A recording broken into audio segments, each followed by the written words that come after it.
Welcome to Tone Wars, Sunday night edition. I'm Carrie, and this is Jarrod. What's going on, everybody? Good to see you all here. Happy Sunday night. Yeah, happy Sunday. Man, it's been a long week. For you, it's been a long week. It has. Actually, it's been a long week for me, too. Yeah. My season kicked off big time this week, so I've been busy working and trying to get this episode done and doing tons of research. And yeah, it's been fun and laborious at the same time, but it's been very rewarding. So Yeah. Oh yeah, big time. I'm enjoying it. Yep, enjoying the stuff I learned it. Yep, that's all we've been talking about for a whole week. Yeah, because I'm like, ears deep in it, even while I... We also have been talking about my daughter's haircut, though. That was quite the commotion this week. That was a traumatic event. Yeah. We had a traumatic bang trim for my 13-month away from 14-year-old. Yep, and it's all about the bangs when they're that age, I guess. Bangs got trimmed too short. And the world ended. School. Yeah, lots I wish of fun. that's all I had to worry about. That your bangs were too short. Yeah. Sorry, I can't come wash your house today. My bangs are too short. You'd be like, all right, sissy. You have well, you probably have an idea. You have an idea of the drama that ensued. I don't know about you guys. If you've ever experienced your daughter or girlfriend, wife, whatever, any female in your life having a bad hair day. Too short bang trim. That is the stuff of nightmares. 48 hours of hell at my house. Great, so you had a bad hair day. Now we all get to have a bad hair day. Thanks. Right. Yep. Oh my gosh. But yeah, I've been listening to thank God for Audible. So instead of listening to music when I'm washing trucks or houses or whatever, I actually listen to books on tape a lot. And some of it's business oriented, some of it's like Matthew McConaughey's book, Green Lights. That was awesome. That got me through a lot last year working, kept me company. And but this year, because I'm doing this episode on my settings versus Eddie's, I did a lot of research, and there's this book out called Eruption, Interviews with Eddie Van Halen. Oh my God, there's so much good stuff in there. If you guys have an Audible app on your phone, get that book. It is, I mean, it's not Eddie's voice. It's just, other people reading.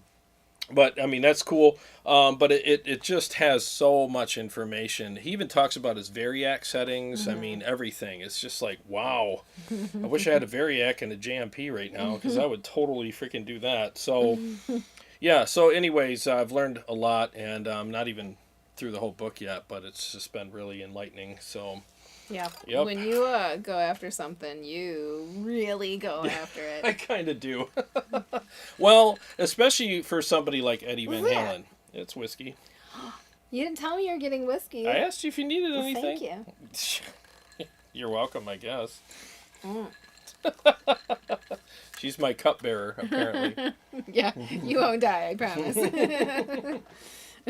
Yeah, exactly. So, I should have waited a few minutes. But yeah, I mean, especially if you're doing something on the artist like Eddie Van Halen, because there's so many layers and there's so many secrets and different things that he's done over the years. And if you're going to cover his stuff, I mean, you better make sure you know what you're talking about. And I'm not saying I'm an expert, but I know a lot more than I did a couple weeks ago. So, yeah, it's a lot of learning. Aaron says he's been listening to a lot of Dr. Seuss books on tape. Can you say mind blown? Well, you got to start somewhere. Baby steps, right? Got to work your way up. All right, let's say hi to some people. Let's do. The X Forever was the first one here. He said, this should be awesome. Hey, what's up?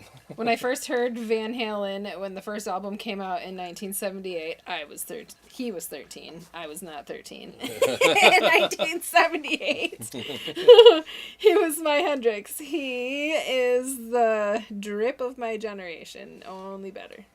Wait, he is the H.E. drip of my generation, only better. I don't know what HE drip is, but it's something good. I'm sure. Yes. Yeah, for sure, man. JB50 Watt is with us. What's up, man?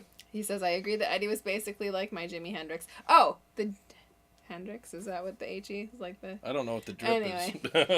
I would argue that he may have been even more influential and was even more innovative and important to guitar. Yes. Yeah. I mean, he just really... The stuff I've learned, just learning his riffs alone, we'll get into that, but oh my God. Aunt is with us. Hey, Debbie. Hey. Aunt Debbie.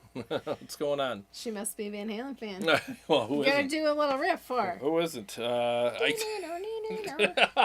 I did it for you. Yeah, she did it. I still got my wireless charging because my battery died. We'll do it in just a few. Yeah. Oh, let's see. Dirt Racer, Jimmy, Eddie, and Dimebag are on my Mount Rushmore. Still undecided on the 4th. That's a good candidate. Oh no. Your mug would look good up there. I'm not even qualified to clean. I wonder how Mount they would Rushmore. do your goatee. Well, there are many better candidates. I'm gonna ask them to take about 2 inches off of it though.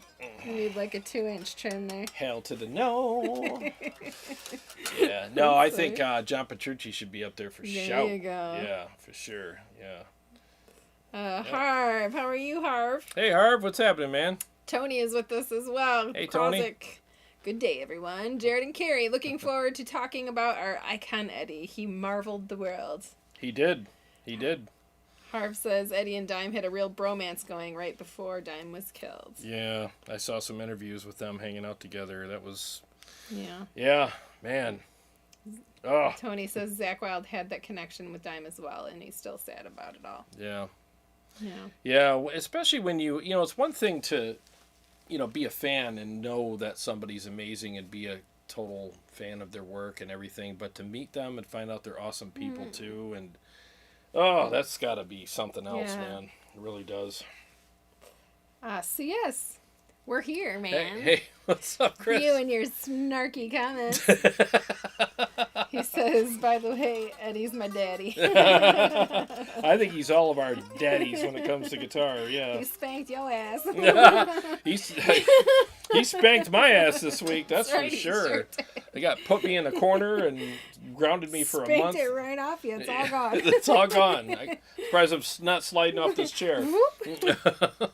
Acoustic, what's up? Hey, what's going on, man? Nathan Cloud is here as well. Hey. He says Petrucci, Hetfield, Skolnick. Alex Skolnick, yeah. And Gilbert for him. Oh, yeah. Them guys are awesome. All of them. There's so many great guitar players. That's what I mean. Like, Yeah. When you're like, yeah, put him on. Gotta support. Yeah. Gotta support. She's just the being host. Nice. But there's so many way better. As I will prove in moments here that there's way better candidates. CS said for him is Eddie, Cantrell, Jake, and DeGarmo. Oh, and Vito, my top 5. Oh, a DeGarmo fan. Chris DeGarmo. Yeah, Chris DeGarmo. Dean awesome. Harkness is with us. Hey, Dean. What's up, Dean? Dean with the bread pillow. The hungry man pillow. That thing still tasted good when I baked it on my Badlander, though. Man, that thing was toasty. Yep. I'm going to have to have one of those toasted subs. You have to do it for me. Yeah. Toast it right up there. Yeah. Knowing my luck, all the tomato juice will run down and fry the amp. Yeah. Yeah, that'll be something. As long as you buy me a new amp, I'll give it a try. Nah. Tony says Jared's late cutting sleeves off his new t-shirt. Yeah, that's why you were late. You're upstairs cutting. Yeah. You did get some new t-shirts, though. We did, yeah. Got some new t-shirts for the trip. Ugh, let's see. Nathan, Dime was one of the main reasons I played guitar. His tone was top. Maybe you're going to have to do Dimebag. Oh. Add it to your series. I would love to. The only thing is getting a hold of one of his amps, though. That's the hard part. Yeah, that's... Looks like he's pretty popular. Oh, Dime is definitely extremely popular. I would love to learn some of his riffs and go over his settings. I'll do some research on the amp that he played. That means I'm going to hear about it for the next 3 weeks. I'll see what I can do. I mean, it's all about coming out with the amp. I'll have to set it up the way I like it and then see how his settings compare. But yeah, that'll be interesting. Dirt Racer says, cheers. Hey, cheers, Dirt Racer. What's happening? 5150 EJH. There can only be one, and it's EVH. That's right, man. I think I already said hi to Aaron Lucas. Hello again. Well, hello again. Let's see. Harv, could you imagine a world where guitar players were like the Highlander, and after each death, one of them got all the other skills? Ooh. I think that's what happened to Eddie. Yeah. I wonder who got all his stuff. Aaron Lucas says R.I.P. Trevor. Ooh, I'm gonna Strnad. Strnad. Another gone way too soon. Trevor Strnad. Oh, I don't know who that is. Yeah, me well, either. My condolences to all of his fans and friends and family and everything else. I really honestly don't know who that is, but out of respect, I will definitely say that. God bless him, you know. Yeah. Dirt Racer X says Eddie didn't just change music, he changed guitar playing. Oh my God, did he ever, you know, and in more ways than we know. In fact, if it wasn't for Eddie Van Halen, disco would have taken over. I mean, honestly, disco was huge, and Van Halen came out and we're like, I don't think so.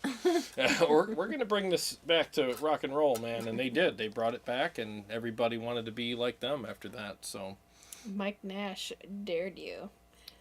He dared you to do something. Yeah, you dared me, huh? Yeah, he wants you to go after Mustaine. He says, I can play Tornado of Souls, just not the solo. Oh, I don't even, let's see,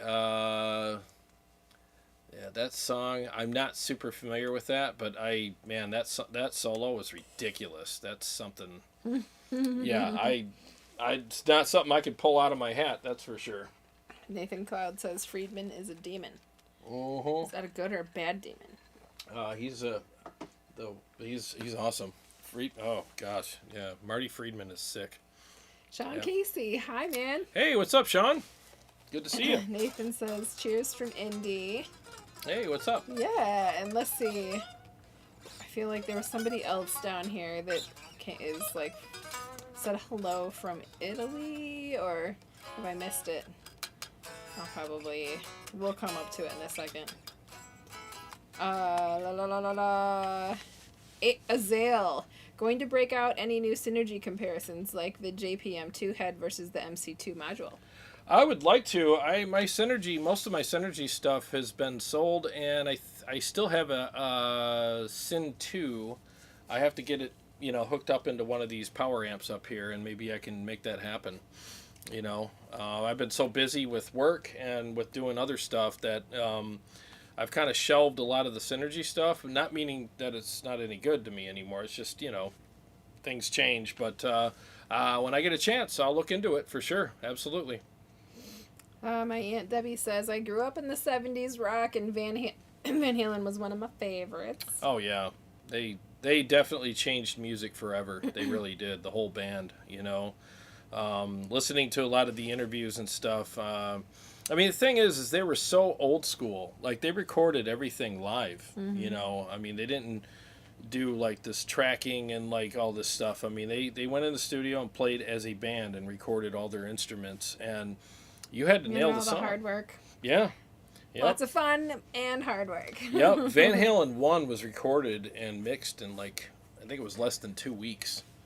The whole thing. The whole thing. The less than 2 weeks, they were done. And it's just insane how great that album sounds. And, and the performances and everything on there. It's just, to be able to record that kind of stuff live, and just everybody's got to know their parts, and they just play it from start to finish, and no fixing, nothing. It's just someone screws up, well, we got to start over. And that's why they recorded Van Halen 2 so quickly, because Eddie said that they just got off a tour, and it was like within a couple weeks they were back in the studio, and he said we were so tight that it was like, let's just do it now. Why not do it now? Yeah, and they went in there and did the same exact thing. Couple weeks, done, It was Luca. Luca saying cheers from Naples, Italy. Oh, what's up, man?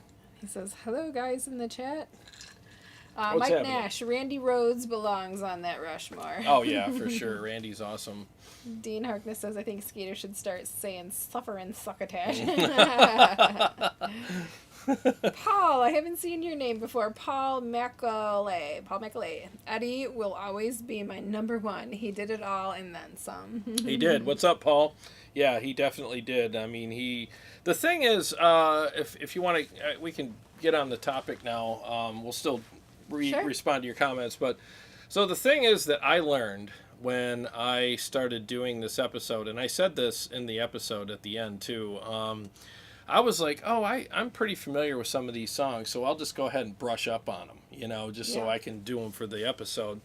And I started playing them, and this time, because I was a kid when I learned this stuff, and it's been a long time, and I was like, man, something just doesn't sound right to me. So I started, going on YouTube, and I found, of course, Ben Eller. Everybody knows who Ben Eller is, an amazing teacher. So I was like, well, let me see how he plays Drop Dead Legs. And I was like, I'm embarrassed to even say that I thought I knew the song, because I used to play it when I was a kid at parties, like, yeah, I know Drop Dead Legs, and I didn't know it at all. You didn't know it. I didn't even know one of the legs. I mean, it was like a drop dead toenail. The legs were alive still. Yeah, they were, exactly. They were running away. So alive, running away. It was so bad. It was just horrible. And I was like, man, I got it. And so I literally was so overwhelmed with what I had to learn to play that riff, the opening riff, the main one after it kicks in.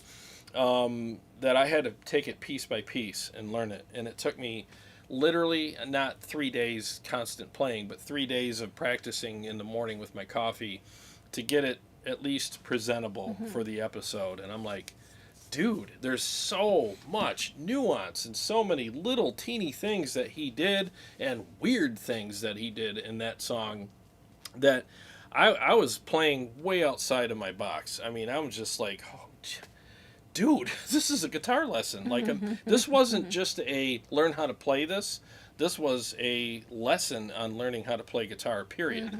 So I'm like, well, all right, so let me move on to Unchained, because, I mean, if you're going to do an Eddie Van Halen settings or any video, you have to play Unchained. You just have to. So that's like the most metal riff. I mean, someone could write that today, and it would be a total modern metal song. I mean, it's that ridiculous. So is it still chained, or did you unchain it? I think it changed. This is cheesy jokes from Carrie Night. Carrie and her dad joke.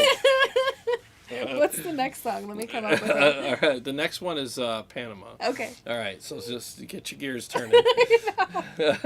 So I thought I was playing that right too. I'm like, oh, I'll just play, because I did the how did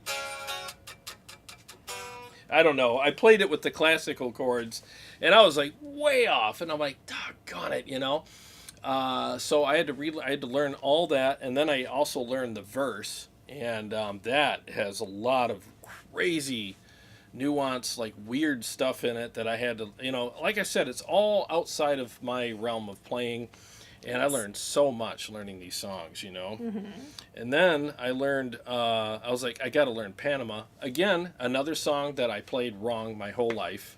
The whole...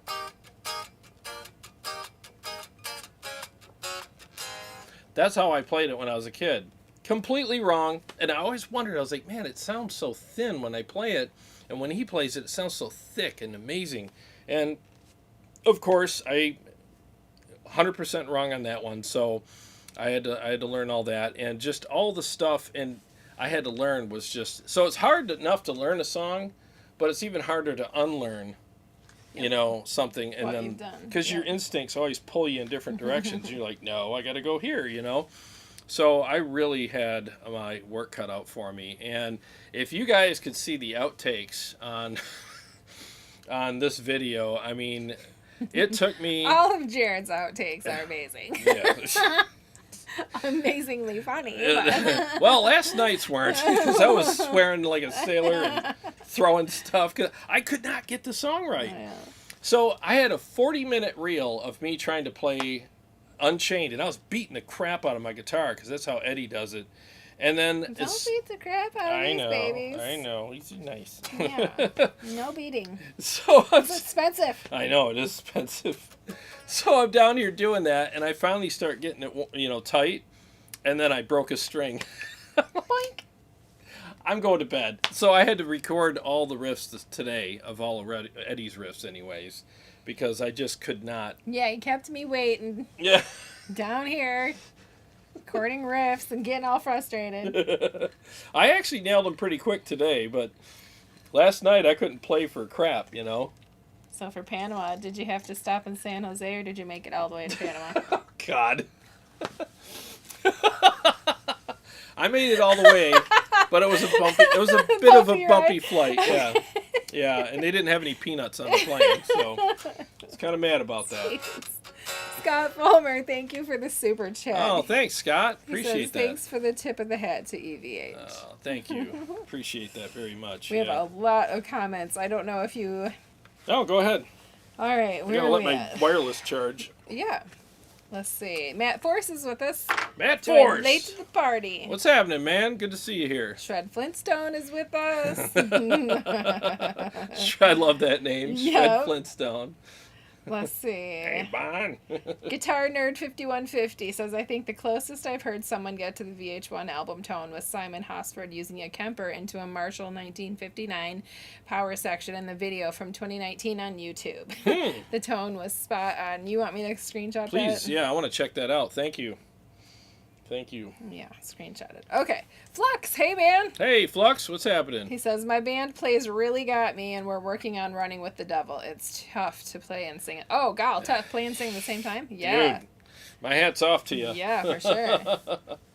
Yeah. Shred ain't dead. What's up, Greg? He says, I'm here. This is the best topic ever. I used to play in cover bands, and learning EVH nuances and quirks was the hardest thing ever. Dude, it really is, man. I'm not kidding you. I had my ass handed to me last week. I really did. And last night and this morning. You had it beat off and handed to you. Exactly. Here it is.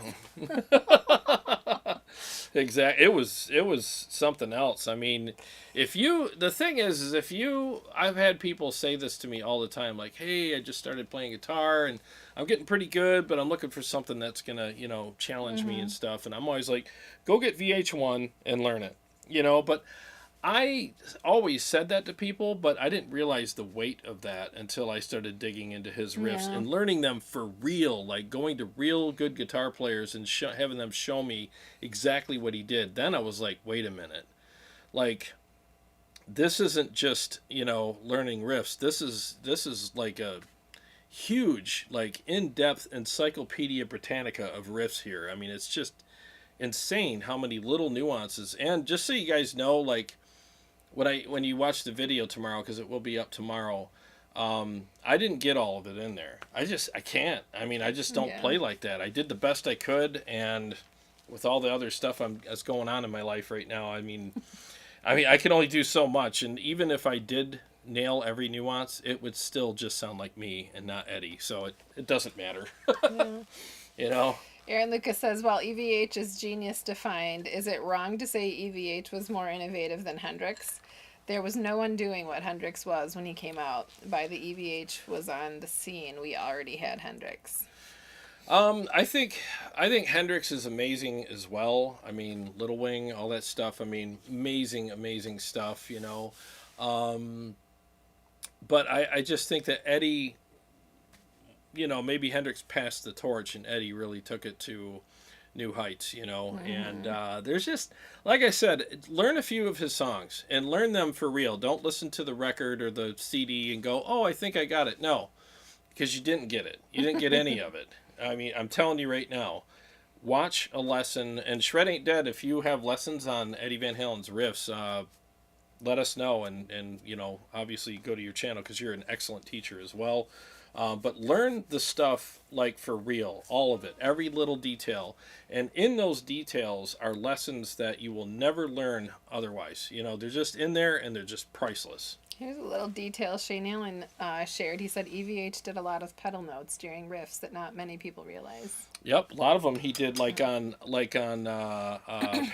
How'd you like that transition? That was a good transition. It was right a nice there, little transition. But yeah, like on Panama, the he was tapping on his E string, and sometimes he'd use his thumb and tap on the 12th fret to get that harmonic. All those little things you don't pick up until you really watch somebody break it down or you watch him live. and just because that's the stuff that you're like, yeah, but you got it, but it doesn't sound like it. Those are the things, those are the reasons why, because those are the little things that you got to do. Johnny Ramiro is with us. He Hey. says, good evening, all. Running a bit late. Where would we be without Eddie? I can't even imagine. I totally discussed that, and what's up, man? I totally discussed that in tomorrow's video as well. Yeah, where would we be without him? There's so many pieces of gear, music, riffs, tricks, Easter eggs, in the gear, all that stuff. And the thing is he shared all that stuff with us, which I think is really cool. We would probably be light years behind without him, being here. So I just regret never being able to see him live, and I was such a huge fan, and Why didn't you go? I don't know. I should have. Because you're a homebody. I'm a homebody. I really am, but I should have went, because I regret it now. I really do. To be in the same room and listen to that guy just do his thing would be something. Oh, I had a guy message me on Facebook or respond to something on Facebook the other day that said I was at one of their concerts in 1978, and I'm like, when they toured with Black Sabbath, I'm like, but you'd only been 3 years old. So. Yeah, I would have been pretty young, so. Not 3, but. No, you'd have been 9. 9, because I'd been 3. Yeah. Yep. Oh, Gutterman is with us. Hey, Gutterman. What's up, man? Klaus wants to hear Eddie into a Mitza Barba. Ooh, that would be interesting, wouldn't it? Maybe I should do a thing like that. Like, what if Eddie played this amp or that amp or whatever? That would be interesting. It would still sound like me playing the stuff, but... Nathan wants Eddie into a Fender M80. I don't think you have one of those. Nope. CS says, you can list 9 million influential guitar masters, but Eddie made other contributions to music other than playing. His innovations like the Variac, the Floyd Rose, and the wax potting pickups, to name a few. Yeah. Oh, and the D-Tuna. Yep, the D-Tuna. And that was something that I learned in that book as well. Is I didn't know this, but Eddie told the story about how Floyd came to him and said, hey, I got this new whammy bar, this tremolo system, and he's like, I think you would really dig it. And then he's like, yeah, let's slap it on one of my guitars and see what happens. And so Eddie tried it out and he really liked it, but he was like, dude, I like it, but it's a pain in the rear end to have to tune all the time. Like every time if I got to tune, I got to unlock the nut and do the thing and lock it back down. He's like, what do you think about putting fine tuners on the bridge? And Floyd did it and it worked, and to this day that's still a thing. And that's what I mean when you have a guy like Eddie who was a constant tinkerer. I mean, he was always just ripping guitars apart and throwing parts on them and making all these Frankenstein guitars. That's the guy you want to talk to, because he actually used the stuff and he was all about function. He didn't care how they looked. Right. He did not care if his guitars were the ugliest things that looked like they got dragged behind the car all the way to the concert. He didn't care. He just wanted them to be functional. What it sounded like and function. Exactly. Shred Flintstone says, drill across pups, pound cake guitar stomach, rust patent for his tapping, broken coil in his humbucker tone, variancing by using the light dimmer in his house. Yeah, he did. Who knows what else? He was all over it. He blew some fuses in his house when he was trying to run a certain, Variac, type things on his amplifiers, and then he finally got a light dimmer and it worked. And yeah, I mean, it's just the stuff that he would stop at nothing to make something work, because he was that much of a chaser of just making things function for him. And because he was poor, he came here poor as hell, and everything that he developed wasn't because it was fun. It was like he had to. He's like, it was all out of necessity. He didn't have all the crazy money and pedals and weird stuff. He had to invent his own tricks, and they say necessity is the mother of invention. And that dude invented a lot of great stuff. So if it wasn't for some poor guy coming here from across the ocean and coming up with all that stuff, I mean, seriously, where would we be? Hey, Kool-Aid Man. Hey, what's up, man? Let's see. Bruno. Hey, he said he just got here. Bruno. What's going on, man? Is it Gomez? Bruno Gomez? Gomes? Yeah, I think GM that's how Iron is with us. What's up, GM Iron? He says, I was at a U.S. festival not 15 feet away from Eddie. Greatest music experience I ever had. Oh, man. Why I play guitar today. Saw him 3 times in his life. Oh, you are so lucky, man. You are so lucky. The closest I ever got was watching Live Without a Net on VHS. And I watched that probably 1,000 times. Alexander Shibaliski. Hey, Alexander. What's going on, man? Let's see. It's like the comments. Yeah, that's good. Keep them coming, man. Because I gotta keep warming up here. Because I'm nervous. I never know if I should holler GM Iron's comments or just read them normal. They're always all caps. Oh, like, I type in all caps too. Do you? Yeah, I don't Stop want to doing that. I don't want to deal with all the. I don't know if you're yelling at me or it's just stuck. Your caps lock key is stuck. Alexander wants Eddie's riffs through the mechanic. I can't do that tonight, but maybe I can do something down the road. I think that would be fun to hear some of Eddie's riffs through every one of my amps and just to see. But I got to get better at playing them because I'm telling you guys, I'm going to screw them up left and right tonight. I'm just going to mutilate them because I'm good enough to get them on the video that I did for tomorrow. Good enough to get to San Jose. Yes, but not Panama. Yeah, exactly. I had to do multiple takes for each one to get it right, So I'm going to screw them up tonight. I'm just warning you. It's not going to be amazing. GM Iron, I'm just teasing you. He's apologized in upper and lower case. Hey Eric, how are you? What's up, man? CS says his reason for the Variac was because he ran his amps at full blast and wanted to tone it down for the crowd's sake without sacrificing the amp tone. Yeah. Thank you. Well, actually, he was so courteous to people in the crowd. Courteous. I like courteous guitar players. I'm courteous. I know, that's what I'm saying. So he was so courteous to his audience that he actually put foam in front of his cabs so that people in the clubs didn't get blasted. So he was very, but he was like, I had to, because with Marshalls back then, especially the plexis, you couldn't get gain out of them until you cranked them. So he just took it and just ran it all the way up and then variaced it to bring the volume down a little bit, but it was still loud as hell. But yeah, I mean, when you listen to recordings of, like, he used the same amp for the first 4 albums. So when you listen to, especially that intro to Mean Streets, that's the sound of an amp breathing its last breath. Yeah. I mean, that thing was just on fire in the controller. It was just freaking, but he was he just ran all his stuff super hot. That's what he did, to get that tone. Chicago Todd, hey, what's man. up? How you doing, man? JB says, I read that Eddie bought a Marshall amp that was designed for 240 volts, and that was why he needed the Variac. Yeah, he didn't realize what that was all about because his first one was used and it came from Europe. And he didn't know. He was literally like this really poor kid that just was like, had a paper route and I can't use it? yeah, exactly. He had a paper route and just bought stuff and just figured it out. That's just what he did, Are there still paper routes? I don't know. That's my dad did a paper route as a boy too, but I don't hear about him anymore. I can't do like a nightly, no way.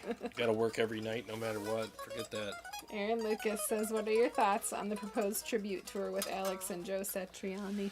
I mean, I think that anytime you pay tribute to an awesome musician, I think it's a good thing. I just, it's just, there's always going to be 2 sides to it. Like, oh, just let it be and maybe it's a cash grab or whatever, or there's the other side that's just like, hey, why not celebrate his music? It was amazing. And Joe Satriani is like one of the best guitar players out there, and I'm sure he would do it justice, so why not? And I heard that they're going to possibly have other guitarists kind of do guest appearances and pay homage to him as well. That's great.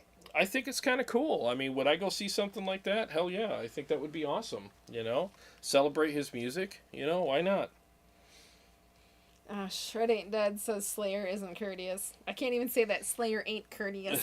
Slayer ain't courteous. I heard they're so freaking loud. It's like that. Yeah, last row, please. Yeah, exactly. With earplugs. Yeah, you don't want to be up front anyways. The mosh pit would kill you, Harf says, too bad Eddie never jumped on a G3 tour with Joe or Steve. Oh, that would have been... that would have been awesome. That really would have been sweet. Yeah, I'd love to see that.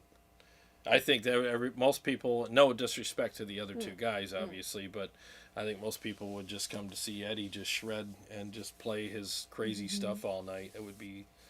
That would have been sweet. I never even thought of that. Yeah. Guitar Nerd 5150 says the green channel on the 100-watt Stealth is great for early VH tone. It is. Yeah, it's a great channel. When you crank the gain up on it and it turns into this nice kind of old school, rock and roll, even slash stepping a foot on the grass in the metal territory. Not modern metal, but old school metal for sure. Let's see. Jam Iron says Steve I would be cool to step in for Ed. Yeah. Yeah. Yep. Nathan Cloud says I see the iconic behind Jarrod and I like it. Yeah, it's a good amp, man. It's a really good amp. Eric, yeah, some Marshalls have the voltage selector, but not all for some reason. Nice. Shred Flintstone, I'm building a statue of Ham and Randy Rose. Oh, it must be him? Or is there somebody named Ham? I don't know. Of Ham and Randy Rose right now in my living room, along with the three guys and Cream. They don't say much. They don't say much. JB says, I'm sure Satch probably tried to get Eddie at some point. He probably did, but Eddie's just, I think Eddie's even said before in other interviews that he wasn't really interested in doing the solo thing. He likes being in a band and doing that, so. Hey, Mayhem, how are you? Hey. He says, it's crazy. I'm not even the biggest Van Halen guy, but I own like 4 different 5150 heads because he made such great amps. Yeah, that's what I'm talking about. Like, it's... the stuff he created was the thing I liked is that it wasn't just for him. Yeah. He had his settings on it, which you'll see tomorrow. But the amps were so versatile that anybody could use them. Yeah. Let's see. So yes, Michael Anthony is on board for this, and Sammy is in. Talks about the VH tribute thing. I'm personal friends with both, and they told me. Hi, Ronnie K. Hey. Nathan Cloud says Gus G for Eddie fill-in. I like Gus G. I think Gus G, you look like Gus G when you were younger. You guys had a similar look when you had your long hair. Oh, yeah. Yeah. Yeah. Yeah, I guess I could see that. Yeah. I guess I could see that a little bit. Yeah. Gus G. Yeah, Gus G's awesome, though. He was a much better guitar player than I am, that's for sure. Let's see. Lucas says about iconic guitarists. My favorite metal player was Dimebag Daryl Abbott. Could you think about a discussion and riff night on Dime? Yeah. Yep. I'd love to. I would love to. I'd love to get a hold of one of his amps, too. I mean, that's really what it's about, right? You got to get the gear. So I'll see. I'll look around here locally and see if there's anything available. And if so, I will JB definitely seconds do it. the Dimebag thing. Yeah, I'll for sure do that. GM says, I teched for Slayer. Back in the old days, modded JCM 800, modded cranked with Boss 10 Bandicoot and nothing else. Oh, wow. Nice. Klaus says, NAMM shows in the past, watching Eddie play and promote stuff was amazing. That was up close, totally hypnotizing. I know. Yeah. I wonder what we're going to see in a couple weeks. I know. We're going in a couple weeks. It's going to be... our first one. It's our first one, and it's going to be a little light this year, but I'm actually glad. Yeah. Because we could just go and just chill out, and not worry about too much craziness, So I'm all about that, especially for the first time. I don't want to get too nuts. Well, Nathan requested to hear your Killing the Killer riffs. Oh, all right. Let's hear your stuff. Well, this is going to be me, literally, I'm going to not play them perfect. So right when I made the thumbnail and uploaded it, I'm like, what have I done? What am I doing? I just literally took 30 takes to do each one for the recording for tomorrow, and I'm going to sit here and do this stuff live now. So through your nose. Yeah. Out through your mouth. Let me take a shot of courage. Well, that's actually more, Yeah, so... You got this. God, let me see if I got the tuning right. Let me tune real quick, because this is drop D.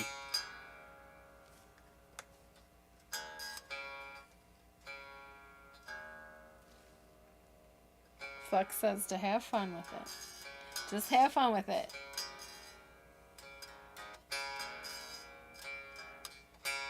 What is this? C sharp.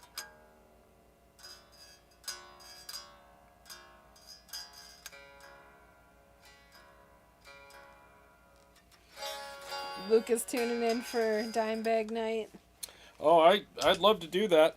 Like I said, that's Gunnerman's tuning in. Yeah, that would be fun. It's going to be a little down the road because I got a lot of stuff coming up here. But all right, I got to turn on the amp here.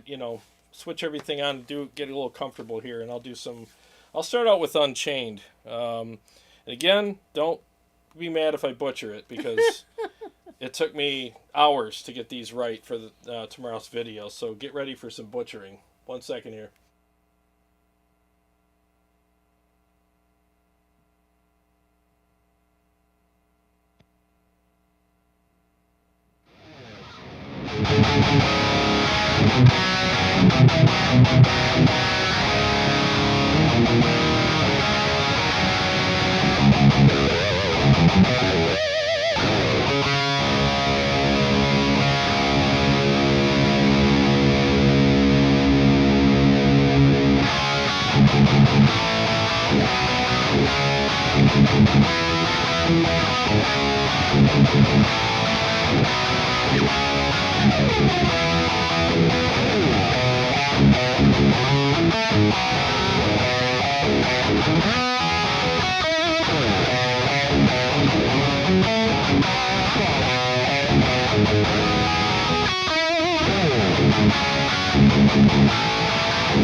All right, I butchered a couple things on that last one, but it's weird to change. That's a weird change for me to get that. Yeah. I don't play like that, so it's like it's such a weird thing. But yeah, I mean that was the hardest part about that song was the big stretch, the big chords. I don't play like that. Yeah. So last night when I was doing my 8 billionth take on it, my wrist right here locked up on me. I was like, oh my God, I got like the claw, you know? Out your Bengay. Oh yeah, it was bad. I was like, dude, how in the hell does he do that night after night? So, like I said, I'm not really accustomed to playing like that, the big spreads and all that, but that was a challenge, man. Flux says you nailed the EVH tone. Oh, thank you. Thank you. JB says stepping on the flanger pedal at the right time is not easy on that song. And I stepped on it on the wrong time in a couple spots, but I mean, I'm nervous. So yeah. Yeah. Shred Flintstone says, did 30 takes earlier today. I'm going to do it live now. Wow, that takes serious guts, actually. Thank you. I mean, it's not easy. Yeah, I don't know what's harder, that one or well, they're all hard because I literally don't play like that. So like I'm playing chords and shapes and shifting from each chord and shape so quickly that I'm like I'm not used to that. It's so odd, to play like that. JB says a lot of Rat songs use the same kind of chords. Yep, especially Lay It Down. Yep, I want to do that next. Klaus says, nice job, good job. Oh, thank you. Alexander said it sounded great. Thank you, I appreciate that. Now I got to tune back up. Gunnerman super chatted you and said good job. Oh, thanks, man. Thanks Appreciate for the that. Super chat. Thank you so much. Let me tune back up here. Tony has goosebumps. Awesome on the fire-breathing EVH 100. Thank you. I'm glad I got through that one. I wanted to get that one out of the way because that was the big one. Well, they're all like that though. It's like, oh yeah, I got that one. I'm like, oh wait, I got two more, and they're both just as hard. Let's see, GM Iron. Oh, he's back to all caps. Ed would fist bump you, sir. Nice. Thank you. Steve Shaheen says, nice EVH, Sean. Oh, hey, Steve. How you you Steve. doing? What's happening, man? Thank you. You know what's interesting, too, is this riff, I don't play like the whole slide. And this one, that's a blues riff. It's like, that's a total like Blues Brothers. Remember that? Yeah, that song? That's the... That's a total blues riff, but he metaled it up with, it's just so crazy how he takes all these weird things and just edifies them and puts them into his songs, and it's like, wow, Shane Allen says, whenever a camera comes on, I forget what the pick is for. Right? You forget how to talk. Yeah. We used to happen that way. Oh, I know. Oh, you should see my outtakes when I'm talking down here. I'm terrible, CS says it sounded good. Thumbs up. Oh, thank you. Let's see. Dean Harkness, it was like an ice pick, but when you and Vinny and Rex, it was awesome. Let's see. Shred Flintstone, didn't he have hand surgery? Yes, he talked about that in the book. So he had hand surgery because he had arthritis, and I could see why, because gripping the neck the way he does in these songs, and the way the big spreads and the barring and all the stuff that he did, I'm not kidding you. Last night I thought I was getting arthritis because I'm like, dude. And I just listened to that in the book. Don't you be ruining those. Those are your money makers. Yeah, I know. These are my money makers. So, I mean, I was feeling it last night. I was like, holy crap. And so he actually got hand surgery, and he was worried that he'd never be able to play again. And then he actually told Tony Iommi about the situation, because him and Tony were really good friends. And Tony was about to go in and get it himself for the same reasons. And Eddie's like, no, you need to see my doctor in Germany. And Tony went and saw his doctor, and he's been playing ever since. So it worked out. JB says lay it down is pretty hard too. Darren Moore, hey man. Hey, I knew Darren would be here. He says late to this, bummer. Here now though, Eddie Van Halen, the best there will ever be. Absolutely, man. Eddie Van Halen rules, man. Gosh. Well, I mean, you got another one? Oh yeah, I've learned so much, this last week about everything that he's done and his music and everything. And I'll admit, okay, like I completely underestimated this, and I didn't come into it thinking, oh, I got this. This is nothing. I just came into it with the whole mentality of like, yeah, I'm familiar with this stuff, and I played it when I was a kid, and like I said before, I was way off. Yeah. I mean, I didn't know jack squat, and these riffs are insane. I'm telling you guys, learn all three of these, and you're going to be way better as a guitar player, and you're going to, incorporate this with your music. Especially Drop Dead Legs is stupid. I mean, it's so ridiculously hard to play. Let me make sure these are brand new strings too, because I snapped one playing Unchained the other night. So last night. Eric wants to know, will we be seeing a Plexi in the near future? Dude, if I can get my hands on a Plexi, I guarantee you it'll be on the show. And I'm going to have to get a Variac, so I'll talk to Marty about that. But for sure.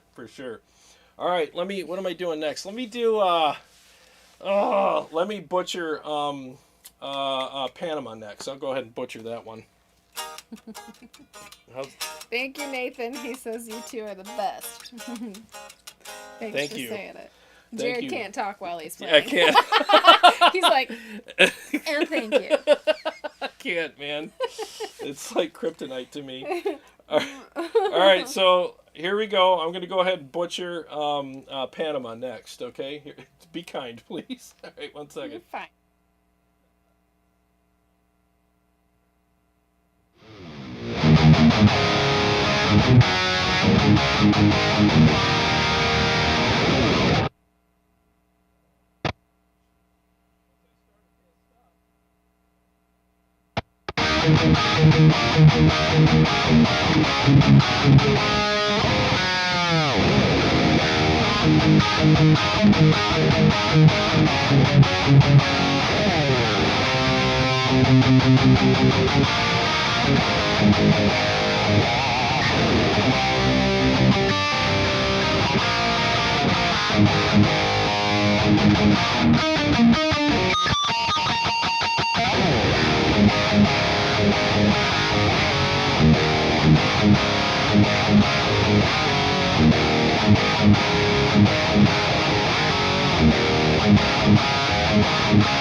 You put so much work into it. Don't apologize. Oh, it's just so hard. Guys should feel the energy coming off of him. He's like radiating right now.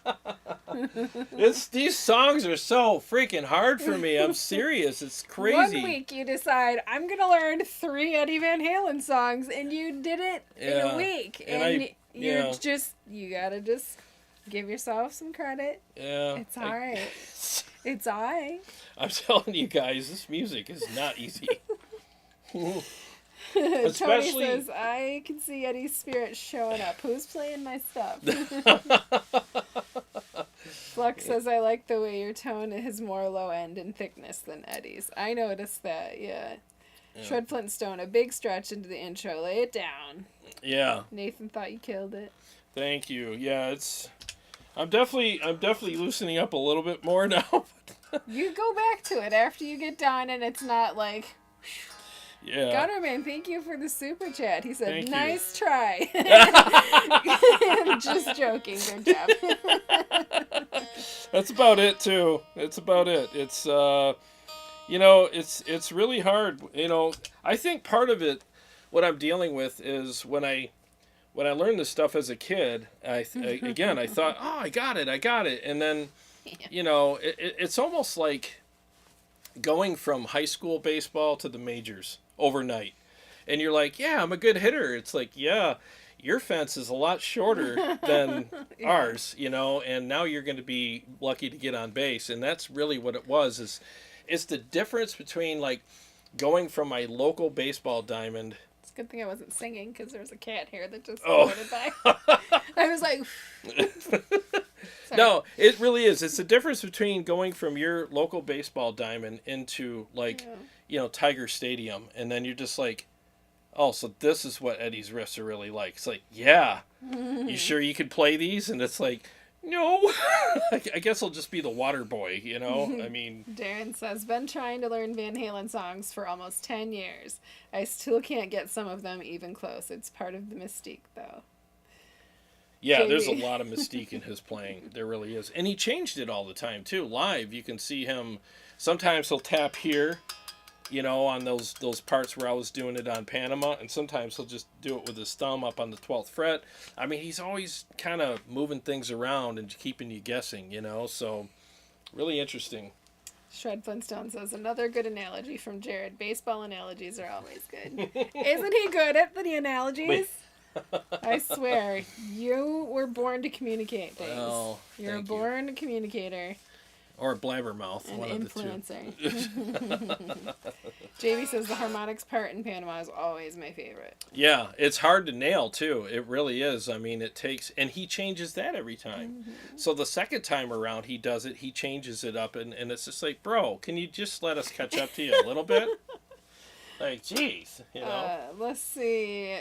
Steve Shaheen says he might have a Variac laying around. Ooh, dude. Yeah, that'll be very handy if I can get my hands on a Plexi. Dean Harkness sounds killer, and I can see it's tough to play. Just think that stuff is 40 plus years old. I know, and it's so far beyond his time. Like, there's stuff that he did that people are still, trying to figure out. I had some younger guys over at my house a couple years ago. They're like the gent kids, and we're all sitting on the couch playing and throwing the guitar back and forth. And I played the wrong version of Panama. Okay, I played. I was like, yeah, you guys ever heard that? And they were like, no. And I'm like, what? I'm like, Van Halen. And they're like, who's Van Halen? I'm like, hey. Get out of my house. I was like, seriously, they didn't know. I was like, you never heard Panama? Jump, Drop Dead Legs, Unchained, Mean Streets, you never... No.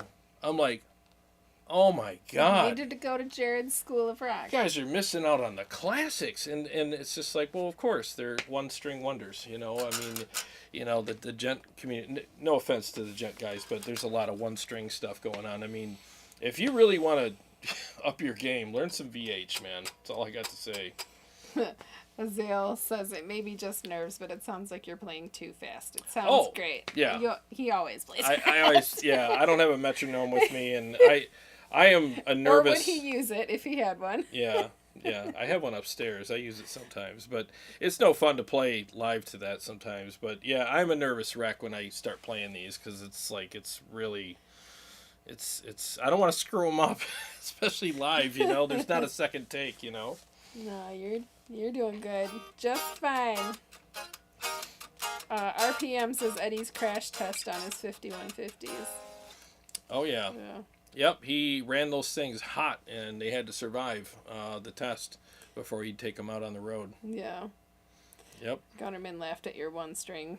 It's kind of true. Dean says, laughing my ass off, I actually said, get out of my house to myself. Then you said it in the Dr. Claw voice. Get out. Like, what did we say? I'm like, what did you say?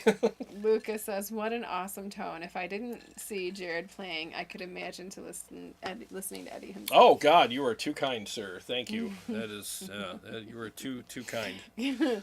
Let's see, JB, laugh out loud. I like Jarrod's really fast version of Enter Sandman. I know. When I'm live, I'm always like... When I'm live, there's a certain amount of energy, so it's like it's hard to... I don't have a drummer to pull me back, and be like, bro, what are you doing? Giving me the side eye, like, want to slow down a little bit? Yeah, it's just what I do, I could play in time. I just need a track. Daryl says, at least tapping gent songs is easy. Yeah. Do you know this gent song? Yeah, I know it. I know it already. That whole part... RPM, show out the 8 GPM riff. What's an 8 GPM riff? The last one here. Oh, 8 gallon per minute. Oh. That's pressure. That's a pressure washing. That's a pressure washing term. Shred Flintstone, light up the sky. Oh, that's another one, man. In fact, that was Eddie's favorite song on VH2. Yeah. He liked that the best. He's like, it was more progressive, and that was my favorite song on that album. And he said, we had our hits and stuff on there and everything, Beautiful Girls, whatnot, but he's like, there was just something about lighting up the sky that was awesome. My friend from the gym commented on Facebook. She said, you sound incredible. Eddie would be pleased. Oh, well, thank you. Hopefully she's still watching. Hey, thank Eva, you. Thanks for tuning in. Very kind of you. Very kind of you. Thank you. Doing the best I can. Now for the hardest one. Nathan Cloud says, can you play Hot for Teacher? I was just going to say I used to, but no, I probably played that wrong too. I'm not even going to bother. Nope. I can't play it, and I never played it right. So, you know what I was almost doing? I almost learned 5150. Yeah. Yeah, I was How like come you didn't? 2 nights ago. Oh my God, that song. All I know is, and then there's this weird. Yeah. All this, God, Eddie's chords were like, what are you doing, Flux says, my drummer always wants to speed up the solo part of Running with the Devil. It makes it way harder to play. I can't even say this name. Say Erdstapa. Sorry if you've answered already, but do you have a favorite Van Halen riff? Honestly, like, 5150 is one of them. Yeah. They're all in the same... it's like, how do you pick your favorite riff, right? So 5150, because it's so intricate and it's so progressive and it's nuts, and I always wanted to learn that, and I started learning it the other day, and I will finish that because that's definitely a bucket list kind of thing for me. But that one for sure, it's just so, it's got a joyfulness about it, but it's also kind of aggressive at the same time. It's like aggressive joy, there's like this That sounds like you. That's pretty much Jarrod. I'm very aggressive with my happiness. But, so there's that. And Unchained is like, I mean, that thing just makes you want to bash your head into brick walls. I mean, that's just amazing. Panama's always been one of my favorites. And then Drop Dead Legs. I always wanted to learn Drop Dead Legs, and I always thought it had this really awesome swing to it that I just never experienced before. And someone told me that was Eddie's loose interpretation, or at least he was inspired by Back in Black with that riff. He was kind of like, I kind of like that. And then he got inspired by that. And then, I mean, you would never know they were inspired by that unless you were told. But, I mean, because it's so crazy, All Acoustic says, praise VH. The ladies' shoes are wickedly cool. Thank you. I'm a forever follower. Thanks for all you and we do. Cheers. Thank you. I know pressure washing is hard work, and you come in and do this is amazing. Thanks for your dedication and love to your fans. Ah. Oh, thank nice. you. Aggressive Joe. Say, or to stop, type out how I'm supposed to say your name, like phonetically, so I don't keep screwing it up. Aggressive Joy. He totally gets it. Exactly, right? That's funny. I like Panama, Nathan. That's my favorite Van Halen tune. What's your favorite? Do you have a favorite?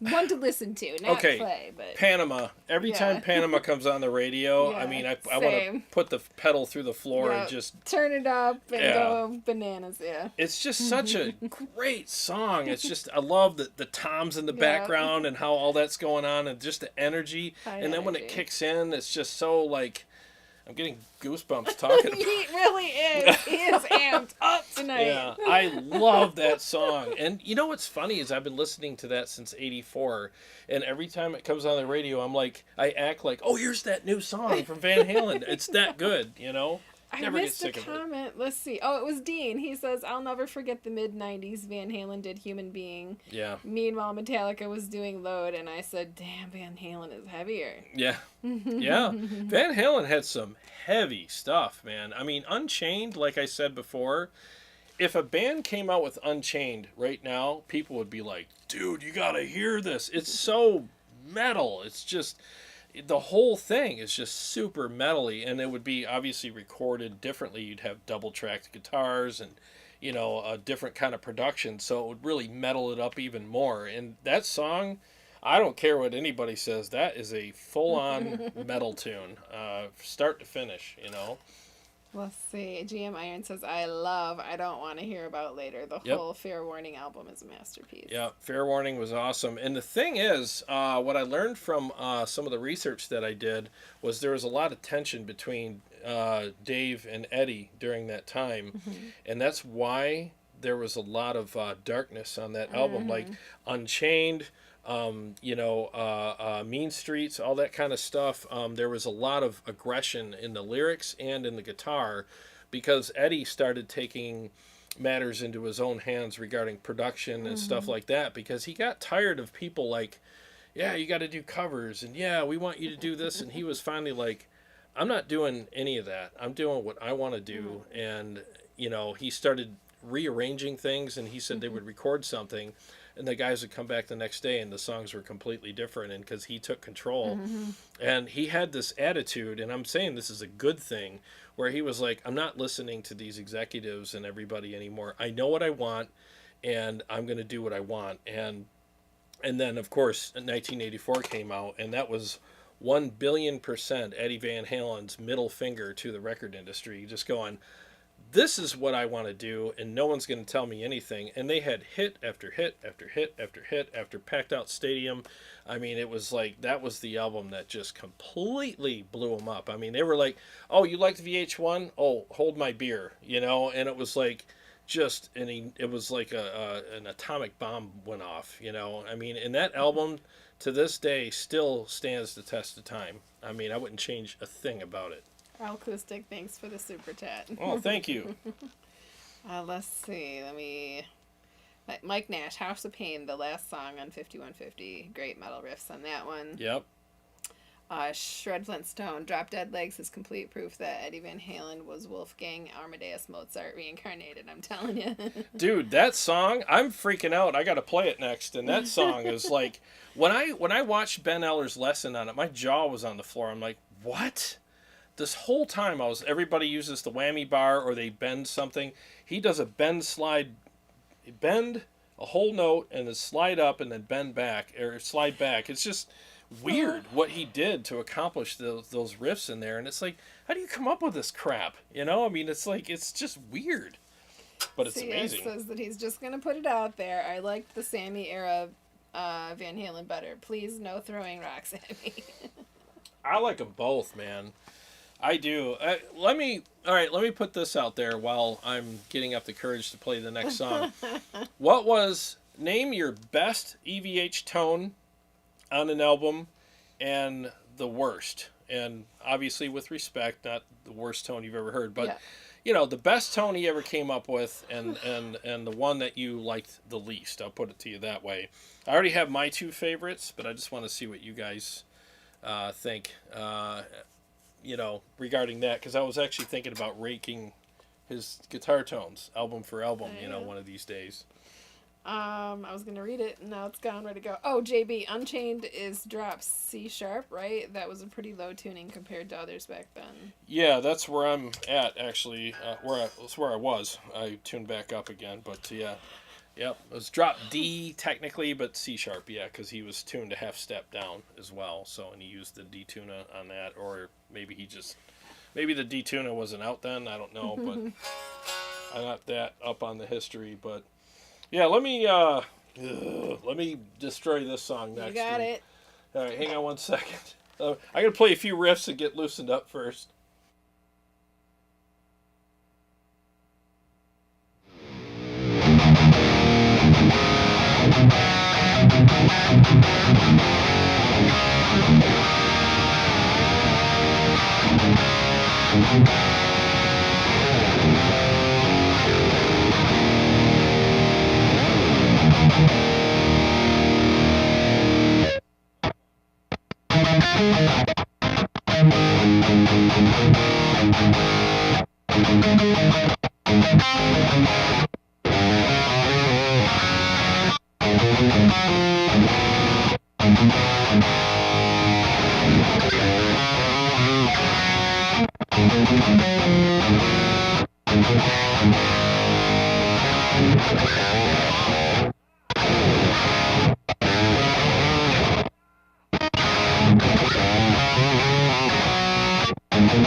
That was the ultimate butchery. I don't play like that. I thought you were still just farting around. I didn't think you were actually playing anything. I was actually playing it. I was actually playing. Horribly, but yeah, that's how hard it is, man. Nathan Cloud is like, she just sits next to him as he shreds. It is really loud. He's got it on the speakers. It's not so bad. You wanna... Yeah. What, you think I should do it again? I thought you were just... That's how bad it was. I didn't think it was She thought I was just clearing my throat. Oh, you're singing? Oh, okay. That was good. Oh, that was the thing? Yeah. I'm so sorry. I seriously thought you were just... I told you I was going to butcher it. I mean, it's just hard, you know? It's like...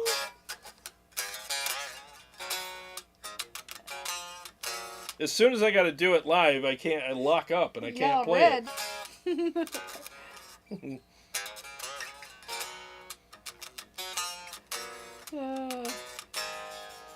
Okay, so... Mike Nash thinks your noise gate is set too high. It might be. Let me back it off a little. let me butcher it again. Try it again. Yeah, one second. You pay attention. That intro was terrible too. The little arpeggiated A minor, that was awful as well.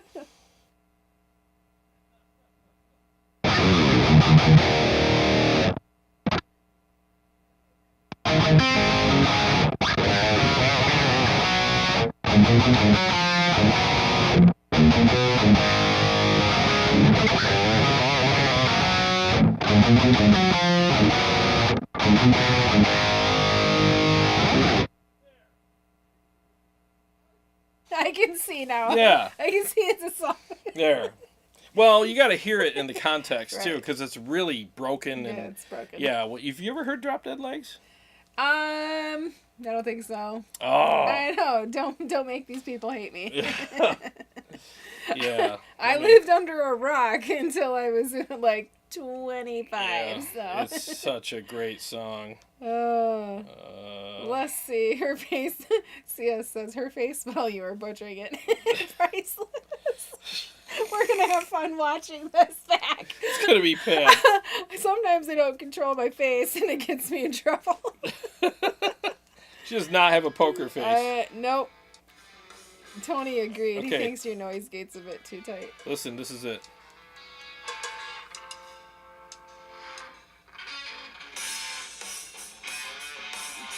Oh, I've heard this. I just didn't know the name of it.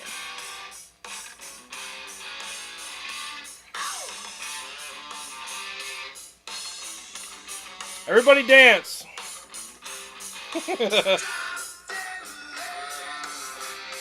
I mean, listen to that swing, you know, it's just so like, yeah, you know, I love it. So when you, what? What? Damn, you went full helium on that one. Oh, I've never seen you chair dance before. I love Tone Wars. Yeah, it's been a long week. It's been a long week. You're like everybody dance. Everybody dance. Yeah, I'm telling you though, man, that's one of them songs, like every time it came on, I was like, oh man. Gunnerman sent you a super chat, said that's better. Good job. Yeah, the second time around was better. It's one of those songs though, like if you don't play it in context, it almost sounds like a bunch of mistakes. Like, what are you doing there? It's like, no. Yeah. But when you got the groove behind it, that's when you're like, oh, okay, all right, you know. So it was down to either that or 5150, and I chose to learn that instead. So Teen says I got that album for Christmas when I was 14. It was one of my first CDs. oh man, such a great album. You know. Acoustic says Full Helium. It's a good band name. GM Iron, haha, cheer dance like a cowboy. Yeah. They're making fun of me for snorting. You know it's good when she starts snorting. Oh, Acoustic wants to know where I got my shoes. I've had these for a couple of years. I actually think you got them for Did me I for get Christmas. those? Oh, did I? Oh, wow. I don't know. I don't know where they came from. They came from Santa Jarrod. Santa Jarrod. Chair dancing Santa. But thank you for the compliment. They're great shoes. Oh, let's see. Christopher, thanks for the super chat. And Oh, hi. thank you. Thank you. Oh my God, this is embarrassing because I have just butchered some of these riffs so bad tonight, you know. But Mike Nash says, I heard that Eddie was heavily influenced by swing, and then Kool-Aid Man said his dad played in swing bands. Yeah. that's right. That's how they paid for their trip over here on the boat. Eddie and his brother and their dad played in a swing band all the way over here to pay for the trip. And yeah, that's how... I can't wait to watch it back and watch you chair dance. I'm never watching the show 'cause I'll probably burn my guitars. I'm watching it. I'm watching it again. So anyways, but yeah, that's how they paid for the trip over here. And if you listen to a lot of stuff like what's the name of that song? I'm the One, I think. There's swing all over that. You know, I mean, it's like, come on, that's swing all day long, you know, so you can almost hear the trumpets and see the, you know, the dancing girls, you know, doing all that stuff. I mean, it's crazy, you know. Well, let's see. Dean Harkness, looking forward to Van Halen, of course, but when is part 2 of the Rig Rundowns? Oh, next week. I have a full week booked. Honestly, this episode took so much time to do that I was hoping to get that done this weekend, but I dedicated all my time to getting tight enough with these riffs to at least get them done for the episode and at least a half an hour take for each riff, which I accomplished. It took me about a half an hour, you know, for each riff to get it right, but and trust me, they're better than what I did them tonight, because tonight was atrocious, but that's a testament to how good his riffs were. I mean, and how tough it was to play them. It really is. They're not easy, you know, so I challenge anybody watching right now, go learn these and just come back and let me know, you know, what you think, because they're. I got taken to church and to school. Taken to church, not taken. Taken to church. I got took and taken. Yeah. Flux says, if you're having fun, Jarrod, that's all that matters. You are challenging yourself too. It's inspiring to the group here. Well, thank you. You know, I hope it is. Michael Kennedy says it takes a lot more than a week to learn some Van Halen. It does. It really does. I completely had no idea what I was setting myself up for. Sia says, that's right. Learning stuff outside of your comfort zone only adds to your catalog of techniques. Keep it going. Well, thank you.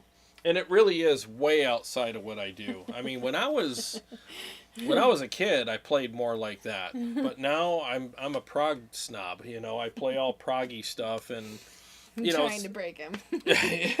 Well, it's all single note riffs and like some chords mixed in and a little stuff here, but I'm not used to playing all these big weird chords and like all these little nuances in between. It's like, it's nuts, you know. Nathan Cloud says, when I play Eddie's stuff, I find myself taking away the gain. That helps me as his stuff is tough. Yes. Yeah. Yep. That's why he played with such low gain, because I mean, if you listen to 1984, I mean, it was almost like, dude, did you even have the gain up on that amp? I mean, it was so clean compared to what he played with in his later years, you know, because when he started playing the stealths and stuff, I mean, if you watch, you know, some of the stuff, the live shows and stuff, like when he was on Kimmel and some of the other stuff that he did, I mean, man, the stealth is just such a beast of an amp, you know. There was a lot of gain, but he played it and he sounded amazing. So, you know, once you get into that realm of like having an amplifier that breathes that much fire and you can react to it, it's kind of fun and it's hard to go back. So I totally understand.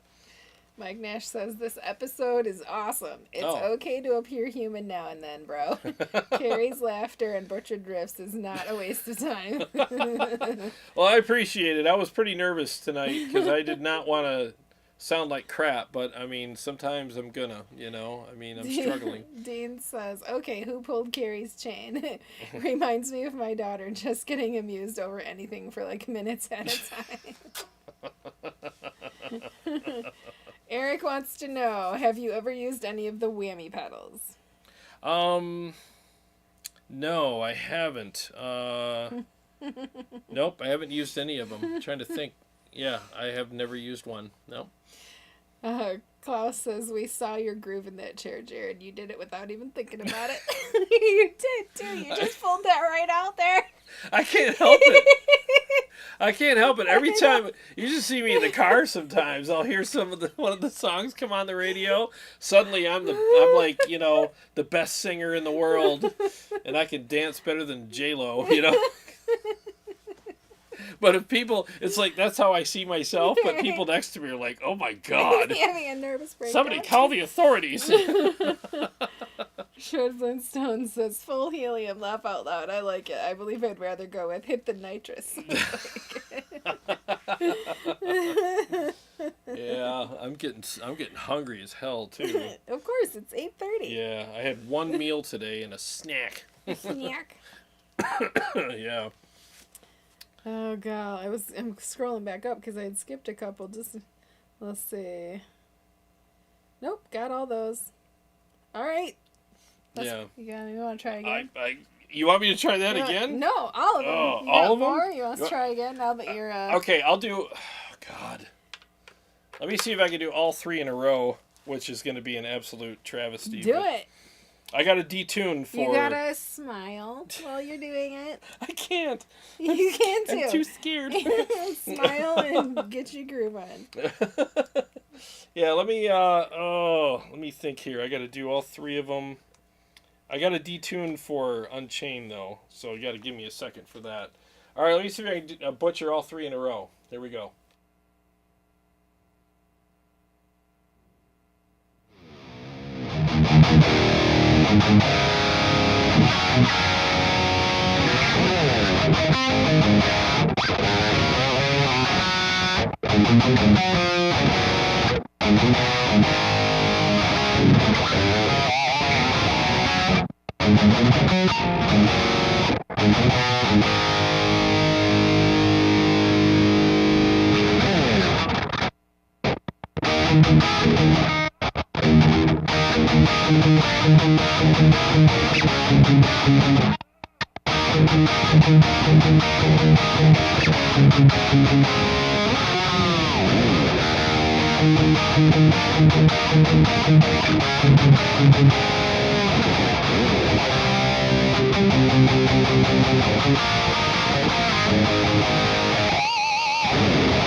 Not too bad. I'm not there yet. I am definitely not there yet. But that's all right. Because when you arrive, you'll have to challenge yourself with something else. Yeah, like 5150 for sure. Well, thanks for indulging me. Wants you to melt his face. Well, I just did in a bad way. Shred Flintstone thinks you have too much overdrive. But he says, I mean, it's a nice hot signal. Don't get me wrong. Anthony Allen, thanks for joining us. He just got here. Thank you. He says he loved the rig roast by Skeeter the other week. Thanks, man. Skeet likes roasting rigs, man. That's right. He likes roasting rigs and roasting pigs. He's down with either. Pig roast sounds kind of good right now. Sounds yummy. Michael Kennedy says Eddie would struggle to play your stuff. Oh, I don't know. I mean, I appreciate the I appreciate the kind words. I don't know. I mean, that's the thing. I mean, I think one thing that we all realize, we need to realize as guitar players, is that we're all intimidated by each other because we all do stuff that others don't do. We don't do stuff that others can't do. We do stuff that others don't do. And because I don't play like that, it's easy for me to get intimidated and go, oh, that guy's so much better than me. But we don't realize that that guy might be thinking the same thing about you. You know what I mean?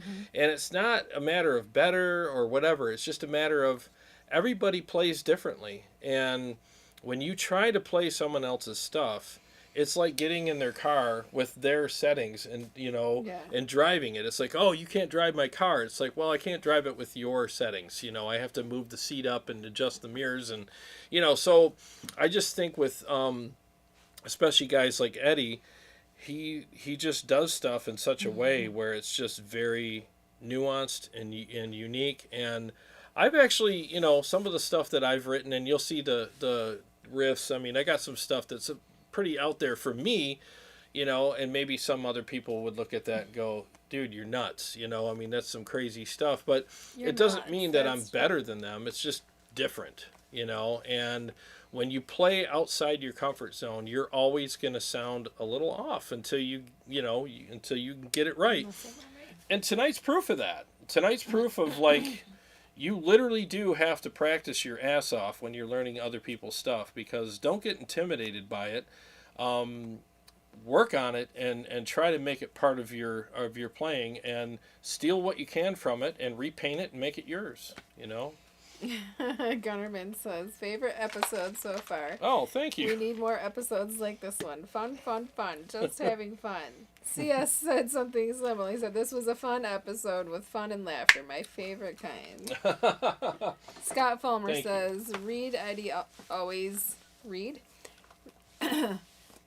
used more volume than gain. So did Angus Young of AC/DC. Yep. Angus never turned his gain knob above half. Yep, a lot of them guys played with very little gain, and when you listen to their albums, go back and listen to them, and you'll like, wow. Because like on For Unlawful Carnal Knowledge and stuff like that, Eddie definitely played with more gain on those albums, and Different Kind of Truth. I mean, there's definitely a lot more gain on that, but I really liked his tone on those albums as well. I thought that was some great tone, and it's more my speed, but I haven't listened to some of the older stuff in a while, and like with that critical ear of like, how much gain did he use? And when I started listening to like 84, I'm like, dude, it was almost clean, I mean, it's crazy how clean his amp was on that album. Flux says, I want to hear you take this tone to the elite level of Diesel, Angle, and Red 7. Ah, that would be, who said that? Flux, oh yeah. Well, I think it would be fun to play some of his riffs through different amps just to see, you know what I mean, how they compare on different amplifiers. So Mike Nash says, I encourage you to stick with these beyond this time. You do the lesson more honor by letting it truly sink in. Thank you. Yeah, I'm definitely going to stick with these riffs because, I just learned these, so I'm still really, like, raw with this stuff. I just learned them good enough to get them on the video that I did yesterday and this morning, just to, because I knew I had plenty of takes to get it right, so, and like I said, it took me, like last night, like I was telling you, I had a 40-minute segment of video where I could not play it right, and I finally got frustrated, and then I snapped a string, and then today I played them much better, and it took me probably on two of the riffs, it probably took me like 10 takes, and then on one of them I got it in like 3. But that was in a comfortable place where I don't have an audience, so, but I have to get to the level where I can play this stuff live again, and I will work on it because these are definitely a challenge. So again, I'm still raw. I just learned how to walk with these. So I'm going to fall down and go boom every once in a while. CS says, don't ease up on the Anthrax stuff. I was digging that stuff too, and it's all about me. I forgot those already. I got to relearn those. But yeah, those were some kick-ass riffs as well. GM Iron offered up a challenge. He said, full song, Drop Dead Legs with the amazing Carrie singing, of course. Ooh, that would be interesting. That would be really interesting. You down for that? We're going to be gone for a long time. Yeah, I'm going to be gone for a while. So, yeah, we'll have to see how that goes. But I appreciate the challenge. I mean, it all comes down to money, right? We got to go get a studio and, record everything. But it's definitely something that would be fun. I don't know. You told me to pick 4 songs, and you'd learn them. Yeah. Looks like there's a couple people ready to eat some pizza. I wish we ate pizza. Yeah, I'm ready to eat. Okay. That's for darn sure. I'm starving. Yeah. Well, it's 8:37. It's been a great episode. Yeah. Do you wanna call it, or do you wanna? We can hang out for a couple more minutes. I literally have had one meal today, and I'm literally famished right now. So let's stay on for another 5 minutes and just do some more back and forth. Let's see, the metal DAE. How do you say that? The metalled AE. The metal ledge. Do you get the whole thing? How come I don't get the whole name? Mine stops off with DAE. Oh, yeah, I don't know. Anyway, thanks, the Metal Ledge. Between the singing, amazing EVH riffs, and now chair dancing, this channel is full of talent. Dude, thank you so much. That was very kind. I appreciate it. You know, I have to give you guys a lot. Thank you. That was very, very kind. I have to give you guys a lot of credit because if it wasn't for you guys being so awesome, I wouldn't do this kind of stuff live. I mean, you know me. I am not ever going to play anything unless it's polished and perfect, especially in a live situation. I don't do that. He doesn't.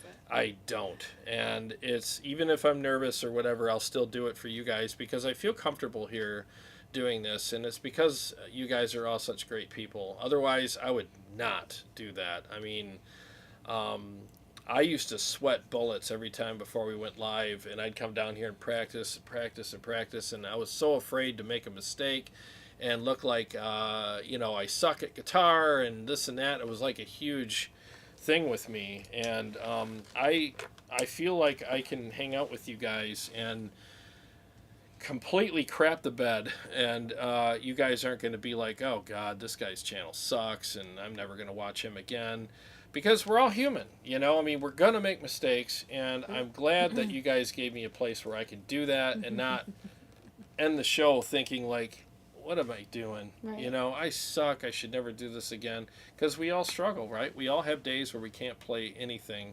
And, or in my case today, so raw with this music that I, should not be playing this live, but I did it anyway. So I appreciate you guys being supportive.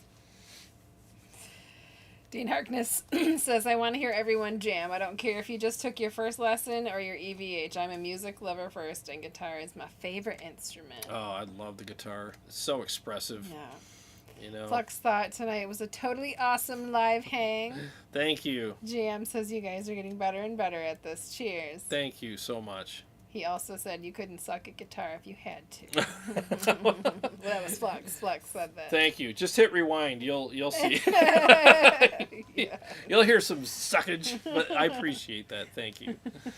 No, it has been fun. It's been a fun night, and I learned a lot from the episodes. Yeah, out of all of the episodes that I've done so far for this channel, the one that I'm releasing tomorrow about my settings versus Eddie's is the one that taught me the most. I've learned so much from doing that and from the research associated with it.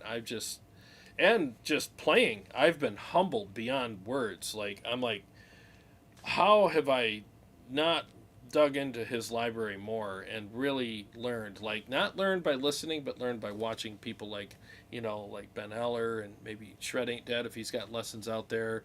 Check those out. I mean, that's when you really dig deep and learn all the nuance, and that's where the good stuff is. Really, it really is. All right, well, let's go put some food in the belly. Yeah, I'm getting hangry. I'll start chair dancing angry. I can't wait to You don't want to see no angry chair dance. All right. Okay. Well, it's been fun, you guys. Yes. Had a great night. I loved laughing at him. Supposed to laugh with me. That was my gift for the day. That's the gift I received. I'm glad you enjoyed it. It's on the house. Well, guys, thank you so much for being here. We know there's all kinds of other things you can be doing right now, but you chose to spend your evening with us, and we really appreciate that, I mean, every day's a gift. You did it right. Yeah, did it right. And thanks for spending part of yours with us. Have a great week. We'll see you next time. God bless you guys. Look for the episode tomorrow. It'll premiere at 11. So I will see you all in the chat then, unless I'm working. But either way, it'll be up at 11. All right, God bless.